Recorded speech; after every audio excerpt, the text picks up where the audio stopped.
Every great speaker has one thing in common. They never stop improving. And how do they do it? Well, by embracing feedback and committing to continuous growth. But if we're being honest for a second, we all know that feedback at times can be hard to hear. Sometimes feedback even stings. But it's also the key in getting better. And the truth is that no matter how much you prepare, there's always going to be blind spots in your delivery or in your actual message that you yourself can't see. So we need to learn to see feedback not as criticism, but as a gift that helps us grow. That's why tip number 7 in the 7 tips that have made me a better speaker is make feedback your superpower. So how do you do that? Well, let me give you 3 simple ways you can start your feedback loop right now. The first is to ask the right people. Seek feedback from people you trust, trusted peers, mentors, even people who are going to be in your audience. But when you do this, when you seek this feedback, ask specific questions like, what stood out to you?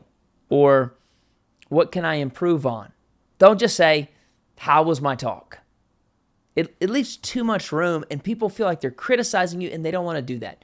So ask for specific feedback so you can make specific adjustments. Now, the second tip is to listen with an open mind. It's very tempting to get defensive when somebody gives you feedback. That's normal. But remember, it's about the message. It's not about you. So stay curious, take notes, and resist the urge to explain yourself. Now, the third tip is to reflect and apply. Because after you've gathered feedback, you can start to look for patterns. That's where the reflection comes in.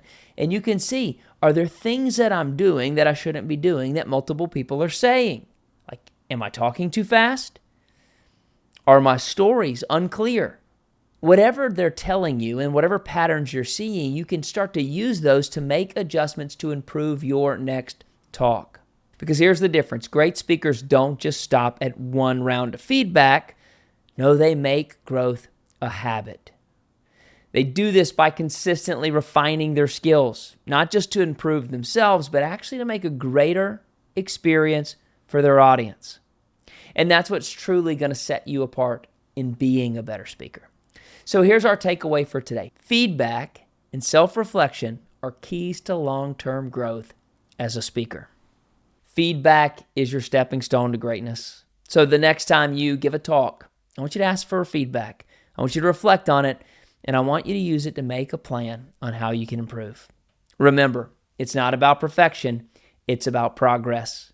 And with that, you have all 7 tips that have made me a better speaker. Thanks for walking through this series with me.